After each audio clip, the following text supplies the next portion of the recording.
Hi everybody, welcome back to our channel. In this video, I'll be showing you the procedure on how can you turn off send message sound on WhatsApp iPhone. So to do this, you want to make sure to watch this video right till the end.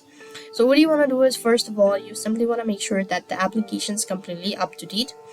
And next, you have to go ahead and click on or open up your WhatsApp application. And you want to click on the settings from the bottom right hand side corner of your screen.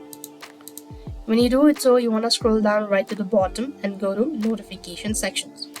As you go to the notification section, then here you want to go ahead and click on the status notification or just go ahead and click on sound. When you go to the notification,